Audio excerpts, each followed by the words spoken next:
ابن قيم جوزية فرمي اگر دڵ لێون بوو لە سێ شوێنە بۆی بگەڕێ. شوێنی یەکەمیان عند قراءة القرآن، کاتە قورآن خوێنیتەوە.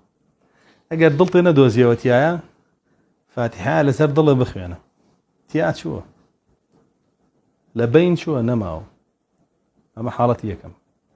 حاڵەتی دووەم عند خەلوەتک، کاتێک خۆت و خۆی، خۆت و مۆبایلەکەتی، خۆت و ماڵێکی کەوتۆتە بەردەسە، خۆت و ناموسێکی یەکێکی کەوتۆتە بەردەسە، خۆت و چاتێکی، خۆت و ئەڵڵای جەلە جەلالوو کەس ئاگای لێو نییە، تاوانیش هەیە بیکەی. لەوێ بگەڕێ بۆ دڵێ. ئەگەر دڵە حەزی پێیە بۆ دڵنیا بە دڵە سەلامت نییە.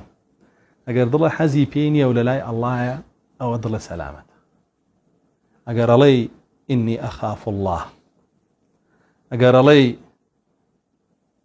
الله ئەمبینێ لەو کەسانەی ئەلەم یعلم بأن الله يرى، ئەمبینێ ئاگای لێمە، ئەوە بزانە دڵە سەلامەتە. ئەگەر نا بەخوا دڵە سەلامەت نییە، تیا چوە لەوێشە.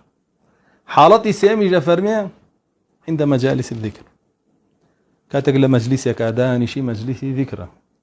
ئەگەر وتاری جمعە بێ کە فەرضە، ئەگەر دەرس و دەور بێ کە فەرضی کیفایە و سنەتە.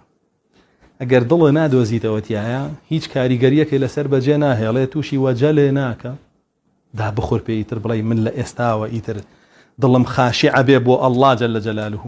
ئەلەم یەئنی للذین ئامنوا أن تخشع قلوبهم. بۆچی؟ ذیکری ئەڵڵا. کاتی نەهاتووە ئەگەر تۆ ئیمانداری ڕاستەکەی کە ذیکری ئەڵڵات لە پاڵا ئەکرێ دڵە خاشع بێ بۆ ئەڵڵا، بۆ ناگۆڕێ، بۆ هیچ کاریگەریەکە لەسەر بەجێ ناهێڵێ، بۆ هیچ جیاوازیەک نابینی لە پێش وتارەکە و لە دوای وتارەکە لە حاڵی دڵتا، بۆ هیچ جیاوازیە نابینی. کوا کاریگەریەکی بۆ هەروەکو خۆیەتی، چکە مردووە.